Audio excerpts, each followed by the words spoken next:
അപ്പോ അത് വലിയ ചോദ്യചിഹ്നമാണ്. അപ്പൊ നമ്മൾ ആ മുഴുവൻ സമയവും ഉപയോഗിച്ചത് മറ്റെന്തിനോ ആണെന്നർത്ഥം. നമ്മൾ പ്രയോരിറ്റി മറ്റെന്തിനോ കൊടുത്തത് ഉണ്ടെങ്കിൽ ഇത് സെക്കൻഡറി ആയിപ്പോയത്. ഇത് പ്രൈമറിയാണ്, നമ്മൾ ഇതിന് സമയം കൊടുക്കൂലേ. അപ്പൊ നമ്മൾ ഇതൊന്നും ഇത് ആർക്കുള്ളത് നമുക്കൊന്നുള്ളതല്ല എന്ന് മനസ്സിലാക്കി വെച്ച പോലെ അങ്ങനെ ആവരുത്. റസൂൽ തിരുനബി സ്വല്ലല്ലാഹു അലൈഹി വസല്ലം ഇന്ന ഖൗമി ഇത്തഖദു ഹാദൽ ഖുർആന മഹ്ജൂറ, ഈ ഖുർആൻ പഠിച്ചവരെ തീരെ ഉപയോഗിക്കാത്തതായി, ഈ ഖുർആൻ ഉപേക്ഷിക്കപ്പെട്ടതായി എന്റെ സമൂഹം മാറ്റിയല്ലോ എന്ന് തിരുനബി നാൾ അള്ളാഹുവിനോട് പരാതി പറയുമെന്ന് ശുദ്ധ ഖുർആൻ പറയുന്നുണ്ട്. മഹ്ജൂറ, പ്രത്യേകിച്ച് നമുക്കൊക്കെ നല്ല മൊബൈൽ ഫോണുകളൊക്കെ ഉള്ള കാലമാണ് അല്ലേ. ഒരു ആൻഡ്രോയിഡ് പ്രോഗ്രാമൊക്കെ ഇല്ലാത്ത, അല്ലെങ്കിൽ ആപ്പിൾ ഫോണുകൾ, എന്തൊക്കെയാ വലിയ വലിയ ഫോൺ, വിലപിടിപ്പുള്ള 1000 ദിർഹംസിന്റെ 2000ന്റെ ഫോൺ, അങ്ങനെയൊക്കെയാണ് ഇപ്പോഴത്തെ പുതിയ പുതിയ ട്രെൻഡ്. ഇങ്ങനെയൊക്കെ ഉണ്ടായിട്ട് പോലും നമുക്കൊരു ഖുർആനിന്റെ ഒരു ആപ്പ്, ഒരു ഖുർആൻ ഡൗൺലോഡ് ചെയ്തിട്ട് അതൊന്ന് എടുത്ത് ഓതാൻ സാധിക്കുന്ന ഒരവസ്ഥ ഉണ്ടായിട്ട് നമ്മൾ ഓതിയില്ലല്ലോ. ഇത് വലിയ സങ്കടമല്ലേ. നമ്മളതിൽ വാട്സപ്പ് ഡൗൺലോഡ് ചെയ്തിട്ടുണ്ട് അല്ലേ. വാട്സപ്പ് ഉണ്ട്, മറ്റേ വോയിസ് ടോക്കുകൾക്കുള്ള പ്രോഗ്രാമുകളൊക്കെ ഉണ്ട്, പിന്നെ നമ്മുടെ സോഷ്യൽ മീഡിയ ഒക്കെ ഉണ്ട്. നാം ഖുർആൻ കിടക്കട്ടെ.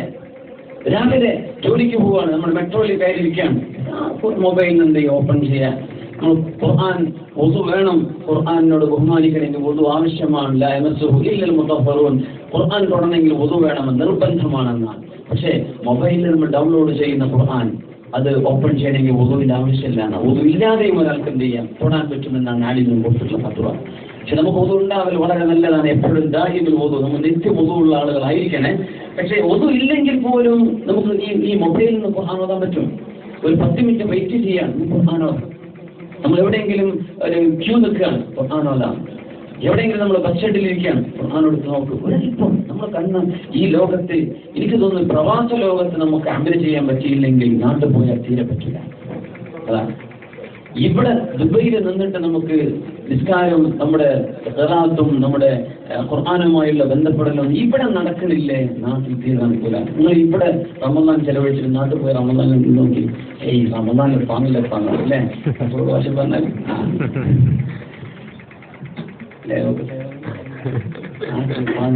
നാട്ടിൽ പാങ്ങേണ്ട നമ്മൾ ബസ്സരിയും കഥ നിന്നാൽ മാത്രം.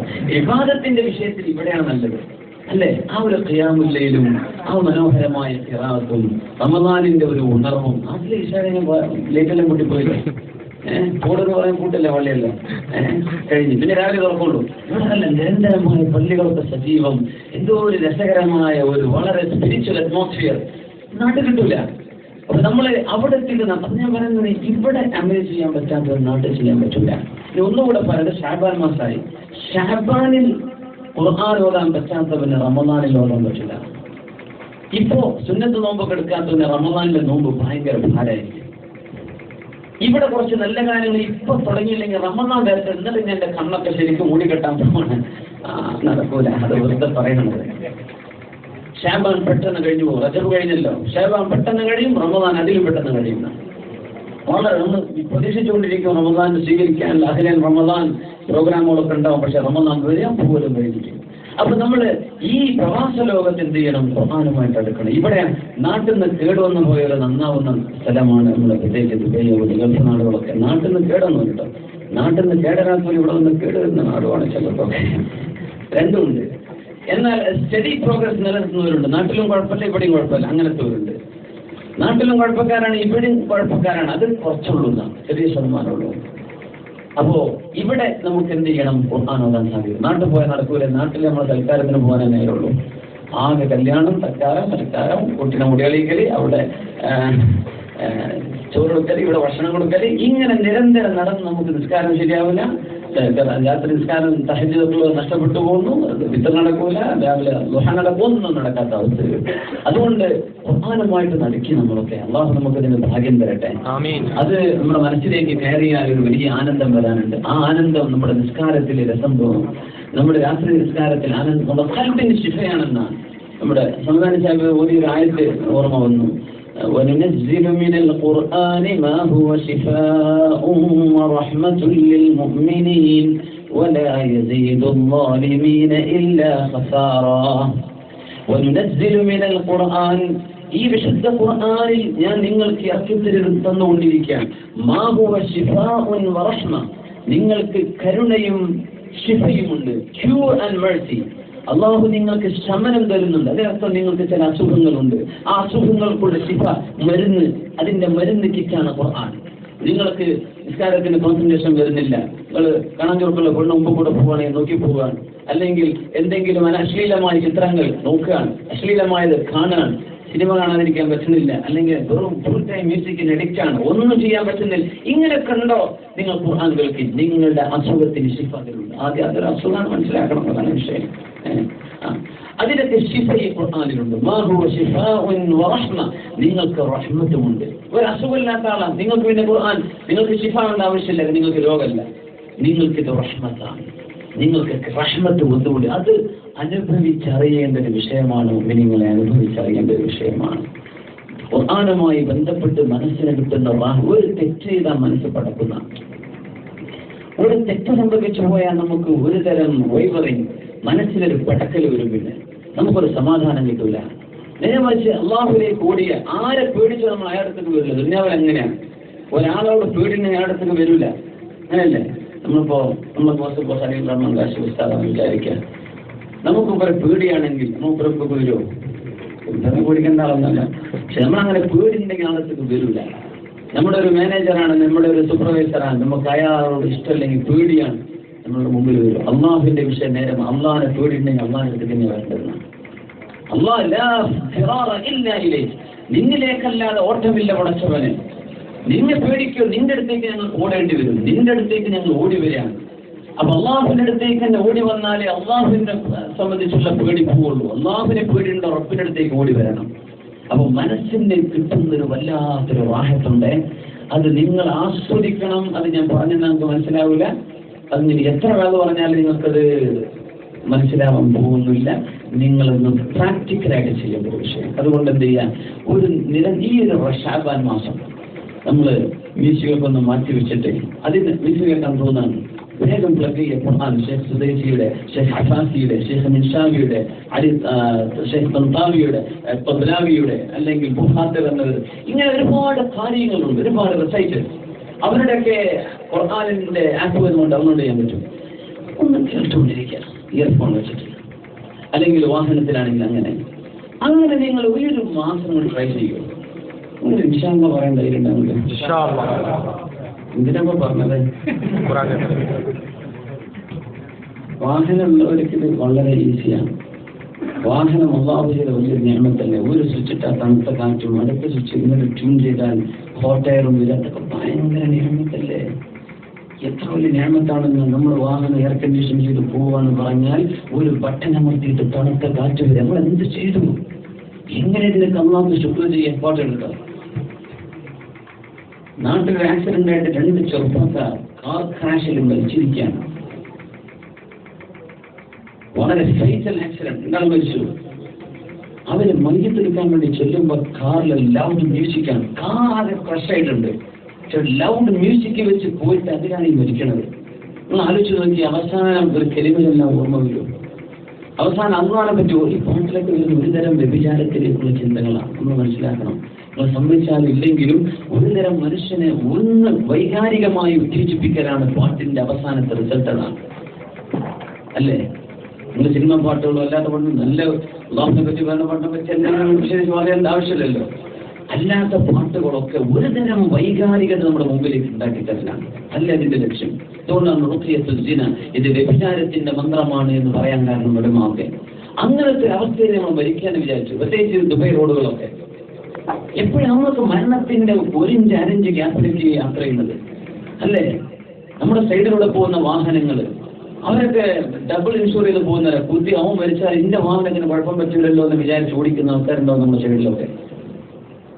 ആ നേരത്ത് നമ്മൾ ഈ പാട്ട് കേട്ടുകൊണ്ടിരിക്കാൻ വിചാരിക്കുക. അവസാനം നമ്മൾ കേട്ടതെന്തോ, ഇന്നമല്ല അഅ്മാലു ബിഖവാതിമിഹ. ഏതൊരു മനുഷ്യന്റെ കർമ്മവും അളക്കപ്പെടുന്നത് അവസാനം എന്ത് ചെയ്തു എന്ന് നോക്കിയിട്ടാണ്. നിങ്ങളിപ്പോൾ KMCCക്കോ അല്ലെ സ്റ്റേറ്റ് KMCCക്കോ നാഷണൽ KMCCക്കോ എത്ര കാലം നിങ്ങൾ അധ്വാനിച്ചു എന്ന് വിചാരിച്ചോളൂ. മനുഷ്യന്മാരുടെ സ്വഭാവം പറയാം, അവസാന കാലത്ത് എന്തെങ്കിലും കുഴപ്പമുണ്ടാക്കണമെങ്കിൽ അത് മാത്രമേ മനുഷ്യന്മാർ പറയുള്ളൂ. അത്രയും കൊല്ലം നിങ്ങൾ ഉറക്കില്ലാതെ അധ്വാനിച്ച അധ്വാനം മനുഷ്യന്മാർ പറയില്ല. അവസാനത്തെ ഒരു കുറ്റമേ പറയുള്ളൂ അല്ലേ? അവസാനം ചെയ്തിട്ടുണ്ടോ അതേ നമ്മുടെ മനസ്സിൽ വരുള്ളൂ. അതിന് മുമ്പ് എത്രയോ നന്മ ചെയ്തല്ലോ ആരും പറയില്ല. അള്ളാഹുവിന്റെ മലക്കുകൾ എഴുതി വെച്ചത് കിട്ടിയെങ്കിലായി അല്ലേ? അള്ളാഹുവിന്റെ കണക്കും അങ്ങനെ തന്നെയാണ്. ഇന്നമൽ അഅ്മാലു ബിഖവാതീമിഹാ, എല്ലാം deeds are judged only by ending. നമ്മൾ എങ്ങനെയാണ് ഒരു വിഷയം അവസാനിപ്പിച്ചത് അങ്ങനെയാണ് നമ്മുടെ കർമ്മങ്ങൾ അള്ളാഹു എഴുതുന്നത്. അപ്പോ ആ ഒരു നല്ല സമയത്ത് ഒരു നല്ല കാര്യം കേട്ടുകൊണ്ടിരുന്ന അവസ്ഥയിലാണെങ്കിൽ എന്തൊരു നല്ല റാഹത്താണ് അല്ലേ? സൗദി അറേബ്യയിലെ നമ്മുടെ ഷരീഫിയുടെ സുഹൃത്തുക്കള് ആംബുലൻസ് സർവീസ് ചെയ്യുന്നവരുണ്ടായിരുന്നു. അദ്ദേഹത്തിന്റെ അനുഭവം പറഞ്ഞു. ഒരു കാർ ആക്സിഡന്റിൽ ഇതേപോലെ ഒരു ചെറുപ്പക്കാരൻ മരിച്ചു. അല്ല, ഒരാള് ഓൺ സ്പോട്ട് മരിച്ചു, ഒരാള് മരിക്കാറായ വളരെ ഡെഡ്ലി സീരിയസ് ആയിട്ട് കിടക്കുകയാണ്. അങ്ങനെ ഇവര് അവരുടെ സ്ട്രക്ചറെ കൊണ്ടുവന്ന് റോഡിൽ കിടത്തി. അവിടെ മുസ്ലിമീങ്ങളാണ് ഈ പോലീസുകാർ നല്ല വർഷപ്പെടുന്ന ആൾക്കാരായതുകൊണ്ടാണ് അവർ ഈ സംഭവം ഷരീഫിയോട് പറഞ്ഞ് അദ്ദേഹം ഉദ്ധരിക്കുകയാണ്. അങ്ങനെ ഏതായാലും ഹോസ്പിറ്റലിലേക്ക് ഇവർ മരിക്കുകയാണ്. മരിക്കുന്നു, അവിടുത്തെ മുഴുവൻ മരിച്ചു കഴിഞ്ഞു. ഇവനോട് എലിമ ചൊല്ലി കൊടുത്തു, ലാ ഇലാഹ ഇല്ലല്ലാഹ്. പോവില്ല, അവസാനം നല്ല വാക്ക് പറഞ്ഞു പോയിക്കോട്ടെ എന്ന് വിചാരിച്ച് അവസാനത്തെ യാത്ര പറച്ചില് ലാ ഇലാഹ ഇല്ലല്ലാഹ് എന്നാവട്ടെ എന്ന് വിചാരിച്ച് ചൊല്ലി കൊടുക്കാൻ മനസ്സിലാൻ പറ്റുന്നില്ല. അവസാനം നോക്കുമ്പോൾ എന്തോന്ന് പറയുന്നുണ്ട്. ചെയ്വെച്ച് നോക്കുമ്പോ ഒരു അറബിയിലെ ഒരു സിനിമ പാടുന്നത്. അങ്ങനെ ചെറുപ്പക്കാരൻ മരിച്ചു.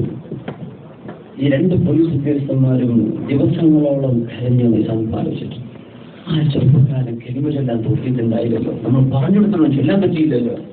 അത് നിരന്തരമായി നമ്മൾ കേൾക്കുന്നതുണ്ടോ അതേ നമുക്ക് ഓർമ്മ വരുള്ളൂ. അതാണ് വിഷയം. നമുക്ക് അവസാനത്തെ ആക്കി തന്നെ പഠിച്ചവൻ ആമീൻ എന്ന് പറയുന്നുണ്ട്, പറയും വേണം. പക്ഷെ നമ്മളിത് പറഞ്ഞ് പഠിച്ചിട്ടില്ലെങ്കിൽ, നമ്മളിത് പ്രാക്ടീസ് ചെയ്തിട്ടില്ലെങ്കിൽ, നമ്മളിത് നിരന്തരം കേട്ടിട്ടില്ലെങ്കിൽ പറയാൻ കഴിയില്ല. അതാണ് വിഷയം. നമുക്ക് പ്രാക്ടീസ് ഇല്ലല്ലോ പറയാൻ പറ്റുള്ളൂ. നമ്മളിത് ചൊല്ലിയിട്ടില്ല, പറഞ്ഞിട്ടുള്ള ഒരു ദിക്കിന്റെ സദസ്സിനും പോയി ഇരുന്നിട്ടില്ല. നമ്മൾ ഒറ്റയ്ക്കല്ല ദിക്കിൽ ചൊല്ലിയിട്ടില്ല. നമ്മളിപ്പോൾ ചൊല്ലുന്നതും കേൾക്കുന്നതും വേറെ പല പാട്ടുള്ളത് ഇതൊക്കെയാണ്. ഇങ്ങനെയാണ് നമുക്ക് കെലിമെല്ലാം പറ്റാൻ. അപ്പൊ നമ്മുടെ എങ്ങനെയാണെന്ന് ആദ്യമേ നമുക്ക് ബോധ്യപ്പെടും. നമ്മൾ ഈ പോക്ക് പോയാൽ നന്നായി പോകുന്നതിന് മനസ്സിലാക്കാൻ വേണ്ടിയ ഡെസ്റ്റിനേഷൻ എങ്ങനെയാണെന്ന് അല്ലാത്തവർക്ക് അങ്ങനെ മനസ്സിലാക്കാം നന്നാവുന്ന തീരുമാനമെങ്കിൽ. അപ്പൊ നമ്മള് കളിക്കാൻ വന്ന ലോകമല്ല, ഇവിടെ നിന്ന് പോകണം. നമ്മൾ ഏതെല്ലാം രീതിയിൽ ജീവിച്ചാലും ഇവിടെ നിന്ന് പോയേ പറ്റും. പോകാൻ പറ്റില്ല എന്നൊക്കെ അഭിപ്രായം ഉണ്ടോ? നമ്മൾ പോകില്ല എന്ന് പറഞ്ഞാൽ വല്ല പെണ്ണുങ്ങളെ ഭർത്താവ് മരിച്ചിട്ടുണ്ട്, ഭർത്താവിനെ കൊണ്ടുപോകല്ലേ എന്ന് പറഞ്ഞ് ഞാൻ ഞോള് പറഞ്ഞേ കേട്ടോ ഒന്നോട്ടെ ഭർത്താവ് എന്ന് പറഞ്ഞ് ഒരു വിട്ടേച്ച് പോയാൽ 2 ദിവസം കഴിഞ്ഞാൽ അവള് വരില്ല, നിങ്ങൾ കൊണ്ടേക്കോളി എന്ന് പറഞ്ഞിട്ടുണ്ട് അല്ലേ? 3 ദിവസം കഴിഞ്ഞാൽ കൊണ്ടേക്കോളി എന്ന് പറയില്ലേ? മണ്ടിട്ട് വയ്യാൻ കൊണ്ടുപോകും. നമുക്ക് ഇടയ്ക്കൊക്കെ തോന്നുന്നു വേറെ ടവർസൊക്കെ നമ്മളൊന്നും മരിക്കാമെന്നവരല്ല കേട്ടോ. നമ്മൾ വേറെ ഏതോ ഭൂമിയില ഏതോ ഗ്രഹത്തിൽ നമ്മളിപ്പോൾ താമസിക്കുന്നത്. നമുക്ക് മരണമൊന്നുമില്ല എന്ന് തോന്നും. ഇത് പിശാച് ചെയ്യുന്ന വലിയൊരു ട്രിക്കാണ്. അതുകൊണ്ട് ഒരുങ്ങിക്കോളും, അതിന് പ്രിപ്പയർ ആയിക്കോളും. റമദാൻ അതിന്റെ സൂചനകളാണ്. അത് ഓർമ്മിപ്പിക്കാൻ അള്ളാഹു ഇടയ്ക്കിടയ്ക്ക് ഓരോ അവസരങ്ങൾ തരുന്നത്. അള്ളാഹുലേക്ക് മടങ്ങാനും, അള്ളാഹുലേക്ക് മടങ്ങിയാൽ മനസ്സമാധാനം പടച്ചു തരും. അല്ലാത്ത ഒന്നിലും മനസ്സമാധാനമില്ല. അല്ലാ ബിദിക്രില്ലാഹി തത്മഇന്നുൽ ഖുലൂബ്. അള്ളാഹുവിനെ ഓർത്തിട്ട് മാത്രമേ സമാധാനം കിട്ടൂ. ഏത് വിഷയം അള്ളാഹുവിന് വേണ്ടി ചെയ്യാം, ഏത് പ്രവൃത്തിയും അള്ളാഹുവിന്റെ പുണ്യം കിട്ടാൻ വേണ്ടി ചെയ്യാം. അതിന് ബറക്കത്തുണ്ടാവും, അതിൽ സമാധാനം ഉണ്ടാവും, നാളെ പരലോകത്തിൽ നിന്ന് കൂലി ഉണ്ടാവും. അതുകൊണ്ട് എന്റെ സ്വന്തം നഫ്സിനോട് ഞാൻ വസീയത്ത് ചെയ്യാൻ, ഞാൻ നിങ്ങളെക്കാൾ ഒട്ടും മുന്തിയവനല്ല, നിങ്ങളെക്കാളും മോശപ്പെട്ടവനാണ്. പക്ഷേ നമ്മളെല്ലാവരും കൂടെ മനസ്സിലാക്കണം, ഖുർആനോദാൻ കുറച്ച് സമയം കണ്ടെത്തണം. അള്ളാഹുവിന്റെ കിതാബിനോട് ചെയ്യുന്ന ഖിദ്മത്ത് ഒന്ന് അങ്ങനെയാണ്. മറ്റൊന്ന് അതിൽ പറഞ്ഞ വിഷയങ്ങൾ പഠിച്ച് ജീവിക്കലാണ്. മറ്റൊന്ന് ഖുർആൻ ഹിഫ്ദ് ചെയ്യലാണ്. ഇതൊക്കെ ഖുർആനോട് ചെയ്യുന്ന സേവനങ്ങളാണ്. നമ്മൾ എന്ത് ചെയ്യാൻ സമയം കണ്ടെത്തുക. നമുക്ക് അള്ളാഹു നിഅമത്തൊക്കെ തന്നില്ലേ, അനുഗ്രഹങ്ങൾ തന്നില്ലേ, ആ അനുഗ്രഹങ്ങൾക്ക് അള്ളാഹുവിനോട് ചെയ്യുന്ന ശുക്ർ അള്ളാഹു توفيق شيئا وننزل من القرآن ما هو شفاء ورحمة للمؤمنين ولا يزيد الظالمين إلا خسارا. വിശുദ്ധ ഖുർആനിൽ നിങ്ങൾക്ക് ഞാൻ കാരുണ്യവും അതുപോലെ തന്നെ ശിഫയും ഹൃദയത്തിന്റെ